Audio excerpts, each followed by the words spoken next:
एक दिन भीखू भाई का मन नारियल खाने का हुआ। ताजा मुलायम कसा हुआ शक्कर के साथ। उसके बारे में सोचते ही भीखू भाई ने अपने होठों को चटकारा। वाह, क्या मीठा मीठा सा स्वाद होगा। लेकिन एक छोटी सी समस्या थी, घर में तो एक भी नारियल नहीं था। ओह, अब मुझे बाजार जाना पड़ेगा। तो मैं अपनी पत्नी लाबू बहन से कहा। लाबू बहन अपने कंधे उचका कर बोली, खाना है तो जाना है। एक समस्या और थी, तो भाई ने कहा। पैसे खर्च करने पड़ेंगे। लाबू बहन बोली, पैसे तो खर्च करने पड़ेंगे। तब तो तुम्हें पता लग गया होगा कि भीखू भाई जरा कंजूस थे।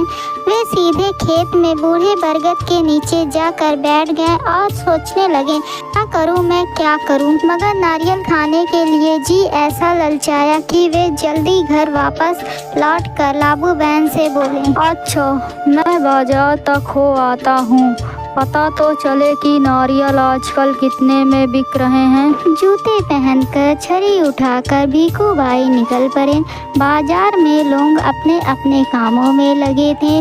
भीखू भाई ने इधर कुछ देखा, उधर कुछ उठाया और दाम पूछा। देखते पूछते वे नारियल के पास पहुंच गए। नारियल वाले, नारियल कितने में दोगे? भीखू भाई ने पूछा। नारियल वाले ने कहा, बस 2 रुपए में काका। बस 2 रुपए में? भीखू भाई ने आँख फैलाकर कहा, बहुत ज्यादा है, 1 रुपए में दे दो। नारियल वाले ने कहा, ना जी ना, 2 रुपए सही दाम, ले लो या छोड़ दो। ठीक है, ठीक है। भीखू भाई बड़बड़ाए। अच्छा तो बताओ, 1 रुपए में कहाँ मिलेगा? नारियल वाले ने कहा,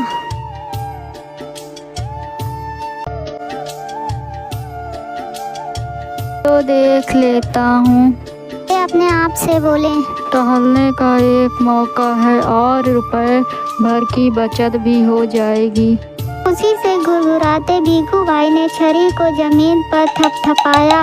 मंडी में कोलाहल फैला हुआ था। व्यापारियों की ऊंची ऊंची आवाजें गूंज रही थी।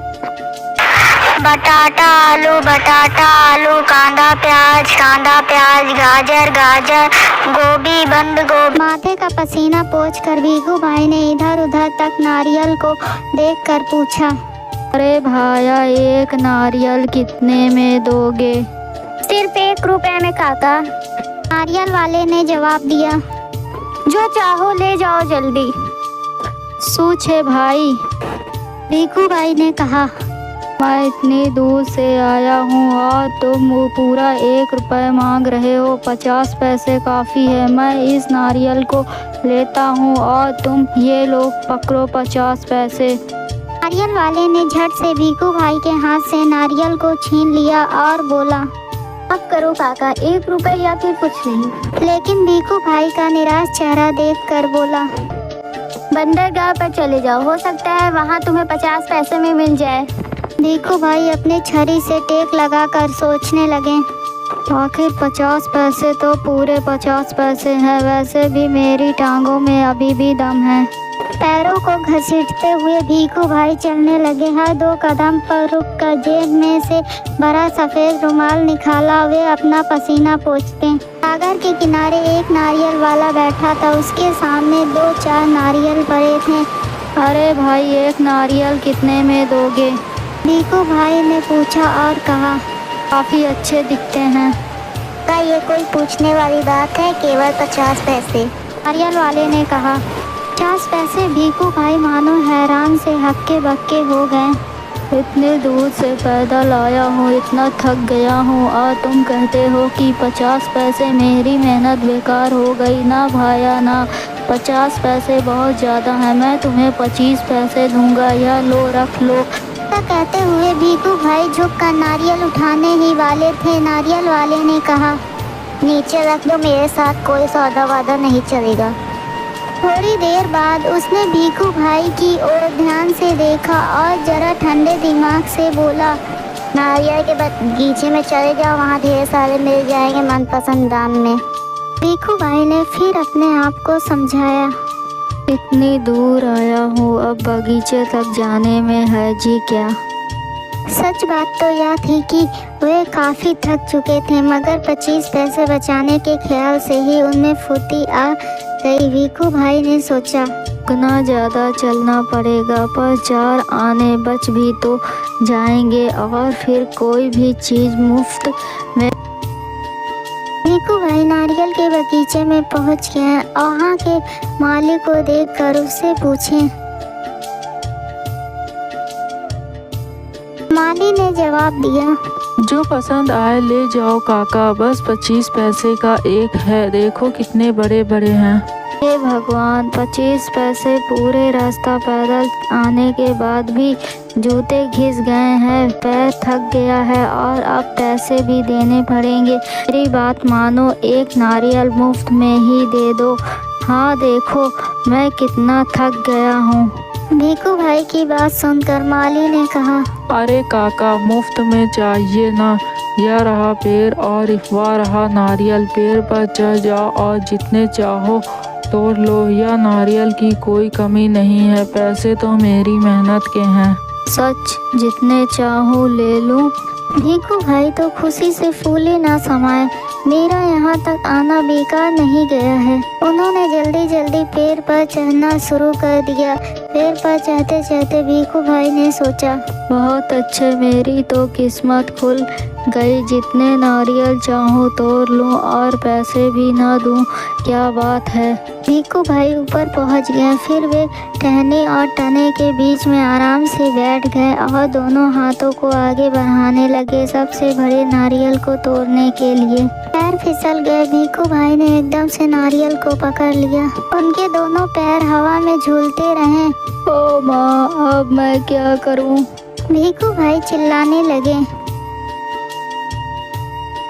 उन्होंने नीचे खड़े माली से विनती की। माली ने कहा, वो मेरा काम नहीं काका, मैंने सिर्फ नारियल लेने की बात की थी, बाकी सब तुम्हारा और तुम्हारे नारियल के बीच का मामला है। पैसे नहीं, खरीदना नहीं, बेचना नहीं और मदद नहीं, सब कुछ मुफ्त। अरे ओ! भीखू भाई जोर जोर से बुलाने। ओ ऊँट वाले, मेरे पैर वापस पेड़ पर टिका दो ना, बड़ी मेहरबानी होगी। ऊँट वाले ने सोचा, चलो मदद कर देता हूँ, मेरा क्या जाता है। ऊँट की पीठ पर खड़े होकर उसने भीखू भाई के पैरों को पकड़ लिया। ठीक उसी समय ऊँट को हरे हरे पत्ते नजर आए। पत्ते खाने के लालच में ऊँट ने गर्दन झुकाई और अपनी जगह से हट गया। बस वह आदमी ऊँट की पीठ से फिसल गया। अपनी जान बचाने के लिए उसने भीखू भाई के पैरों को कसकर पकड़ लिया। अब दोनों क्या करते, इतने में एक घुड़सवार आया। अरे संभालो, पेड़ से लटके दोनों पुकारने लगे, सुनो भाई, कोई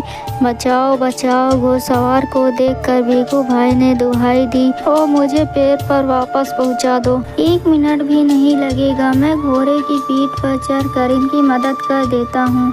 यह सोचकर घुड़सवार घोड़े पर उठ खड़ा हुआ। लेकिन कौन कहता कि घोड़ा ऊँट से बेहतर है। हरी हरी घास दिखाई देने पर तो दोनों एक जैसे ही हैं। घास के चक्कर में घोड़ा चला, आगे बढ़ा और छोड़ चला अपने मालिक को ऊँट वाले के पैरों से लटकते हुए। 1, 2 और अब 3 के तीनों झूलते रहे नारियल के पेड़ से। काका काका, कस के पकड़े रहना। हाँ, घुड़सवार ने पसीने पसीने होते हुए कहा, जब तक कोई बचाने वाला ना आए कहीं छोड़ न देना, मैं आपको 100 रुपया दूंगा। काका काका, ऊँट वाले की बारी थी। मैं आपको 200 रुपया दूंगा, लेकिन नारियल को छोड़ना नहीं। 100 और 200, बाप रे बाप, 300 रुपए। भीखू भाई का सिर चकरा गया। इतना सारा पैसा। खुशी से उन्होंने अपने दोनों बाहों को फैलाया और नारियल गया हाथ से छूट। धड़ाम से तीनों जमीन पर गिरे, घुड़सवार, ऊँट वाला और भीखू भाई। भीखू भाई अपने आप को संभाल ही रहे थे कि एक बहुत बड़ा नारियल उनके सिर पर आ फूटा, बिल्कुल मुफ्त। वीडियो पसंद आई हो तो चैनल को सब्सक्राइब और वीडियो को लाइक करें।